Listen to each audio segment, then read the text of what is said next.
ఎలాగైనా నా భార్య బిడ్డలు తిట్టించావో నీ భార్యని మీ అమ్మని అలాగే నేను తిడతాను, అలాగే తిడతాను. చిరంజీవి గారు, మీ ఇంట్లో ఆడపిల్లలు ఎంత గొప్పవాళ్ళు, నా ఇంట్లో నా భార్య ఎంత గొప్పది.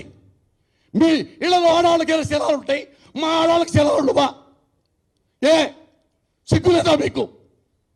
మీ కుటుంబానికి వాటి కంట్రోల్లో పెట్టుకోలేరా? మీ తమ్ముండి ఏ మీ అమ్మ మీ భార్య నీ కూతుళ్ళు పవిత్రంగా ఉండాలా? మా ఇళ్లలో మేము నిజాయితీగా నాలుగు ముక్కలు మాట్లాడితే మా ఇంటి వాళ్ళంతా వ్యభిచారులా? ఏ ఈ బాధ నేను పడకూడదా? నా భార్యని ఇలా మాట్లాడుతుంటే వ్యక్తిగత విషయాలంటారా? ఎక్కడ చల్లని చూస్తారు? ఇది నేను చదువుకున్న ఎంఫిల్, నా తెలిసినంత నాకు గుర్తు.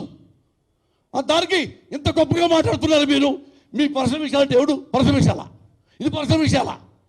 నేనున్నా సార్ గొప్ప పెట్టానా? ఎంత పర్సనల్ విషయం సార్ ఇది? ఆంధ్రవాళ్ళు అడుగు పెట్టడం తప్పని ఒక మహానుభావుడు చెప్తాడు. చల్లి ఏంటి సార్ చెప్తాం? ఇంకెక్కడ సార్ మోరల్స్ ఉండేది ఇక్కడ?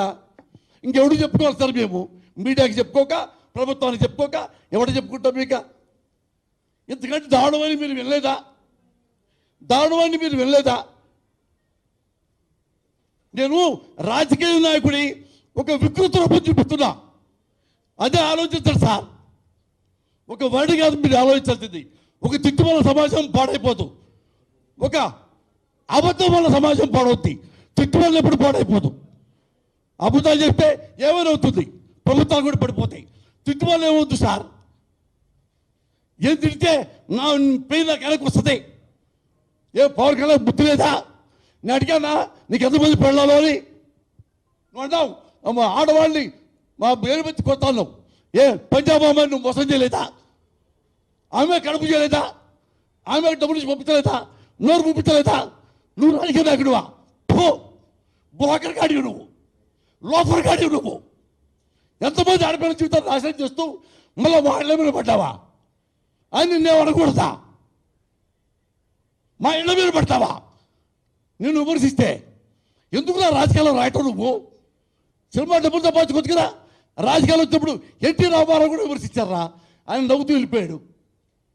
అది హుందాతనం అంటే. నిమ్మకానికి హుందాతనం తెలుసా? హుందాతనం స్పెల్లింగ్ తెలుసా?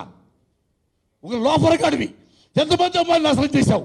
ఆయన వ్యక్తిగత విషయం ఇప్పుడు దాకా మాట్లాడాల.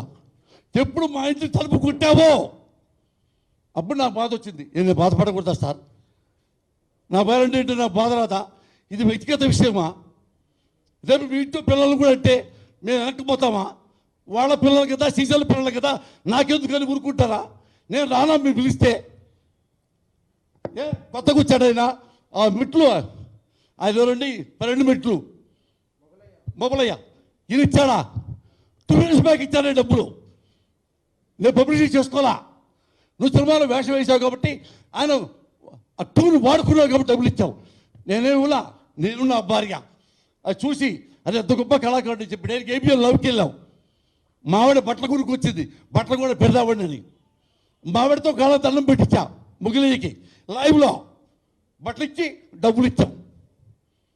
ఇది కన్నా ముందే ఇచ్చావు, ఇప్పుడు కొత్తగా చెప్తున్నావు మొగలై మేము ఇస్తున్నామని. నేను ముందుంటా సార్. మీరు అన్నారే తెలంగాణ అని. తెలంగాణ వాళ్ళు చాలా మందికి నేను గుండె ఆపరేషన్ ఇచ్చానండి ఆంధ్ర డబ్బులతోనే. కరీంనగర్లో శ్రీరాముడు ఉన్నాడు, బతకడని చెప్పాడు. మన్నే గోపించదు గారు 50-50 మురళి నువ్వు ఆపరేషన్ చెప్తాడు, చచ్చిపోతే అవుతున్నాడు. చేయండి సార్, ఏం కానీ నేను చూసుకుంటాను. 1,00,000 క్యాష్ ఇచ్చా. బతికాడు, ఇప్పుడు వ్యవసాయం చేసుకుంటున్నాడు. ఓ 10 నెలల పిల్లకి ఆపరేషన్ చేయించా. వాళ్ళు 15 చేయించారు సార్. ఇందులో 5-6 మంది తెలంగాణ పిల్లలు ఉన్నారు, అందరూ బతికారు. నా డబ్బు నాకు. అప్పుడు నేను ఆంధ్ర తెలంగాణ చూశానండి. ఆంధ్ర తెలంగాణ చూశానా? ఆంధ్రవాడు కూర్చొని సరిపోయింది అన్నాడు. ఈ ఆంధ్రవాడే కదా సార్. ఆ 1,00,000 ఇచ్చి ఆ శ్రీరాముడు బతుకున్నాడు ఇప్పుడు కరీంనగర్లో. మీరు ఇచ్చారా? నేను ఇచ్చారు కదా. నాకు 2 ఇచ్చా. నేను ఆంధ్ర తెలంగాణ చూడలా. ఇప్పుడు నా బాధ వచ్చింది. పాలిటిక్స్లోకి ఒక వికృత రూపమైన ఆషాఢభూతి వచ్చాడు. వాళ్ళు బయట పెట్టాలి, బయట పెట్టనివ్వరు. ఎగబడుతున్నారు నా మీద. నాకు మానభంగం చేస్తున్నారు, నన్ను ఇంటరాగేట్ చేస్తున్నారు. ఎంతవరకు న్యాయం సార్ ఇది? అలాంటి దుర్మార్గుడిని మీరు కోపడాల్సింది పోయి నాకు సానుభూతి చెప్పాల్సింది పోయి ఆయన సానుభూతి కొరకటల్లా. మా బతికేటట్టు మాకు తెలుసు, ఎంత హాననుకుంటామో మాకు తెలుసు, ఇక్కడ చాలామంది తెలుసు మా కుటుంబం. అలాంటి కుటుంబాన్ని బయటపెడితే సార్ నేను బాగా చెప్పుకోలేనా, చెప్పుకోకూడదా? దాన్ని మీకు నాకంటే మీకు ఎక్కువ కోపం రావాలా? నాకంటే మీకు ఎందుకు సార్ ఎక్కువ కోపం వస్తుంది శ్రీరావు గారు? ఎలా వస్తుంది నాకంటే మీ కోపం? దెబ్బ నాకు తగిలింది, నొప్పి నేనే పడాలి, మీరు నొప్పులు పడతారేంటి సార్?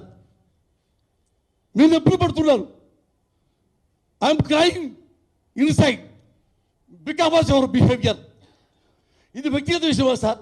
ఇవాళ నా భార్య అయింది, లేదు మీ భార్య అవుతుంది. మీరు బాగా సిరిచారు రాసుంటే మీ భార్యను డిమోరల్ చేస్తారు.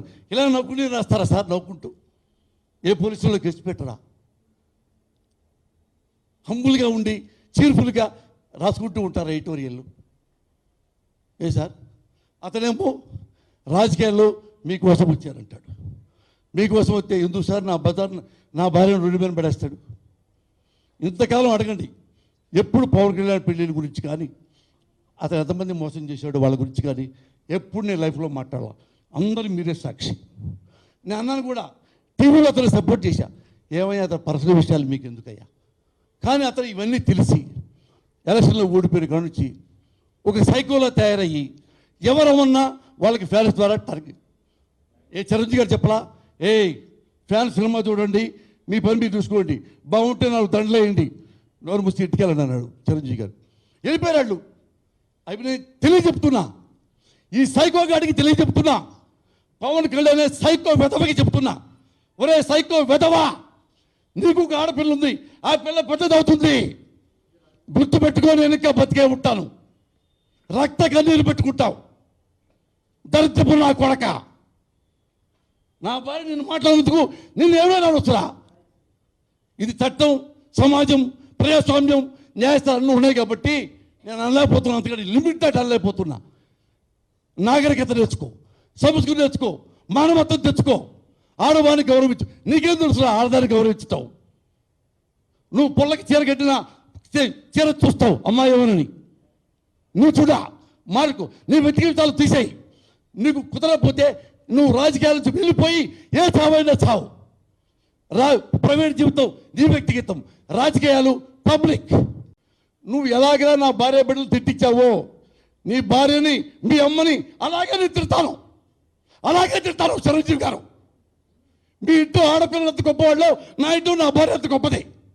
మీ ఇళ్లలో ఆడవాళ్ళకైనా శిలాలు ఉంటాయి, మా ఆడవాళ్ళకి శిలాలు ఉండవా? సిగ్గులేదా మీకు? మీ కుటుంబానికి వాటి కంట్రోల్లో పెట్టుకోలేరా? మీ తమ్ముండి మీ అమ్మ, మీ భార్య, నీ కూతుళ్ళు పవిత్రంగా ఉండాలా? మా ఇళ్లలో మేము నిజాయితీగా నాలుగు ముక్కలు మాట్లాడితే మా ఇంట్లో వాళ్ళంతా వ్యభిచారులా? ఈ బాధ నేను పడకూడదా? నా భార్యని ఇలా మాట్లాడుతుంటే వ్యక్తిగత విషయాలు అంటారా?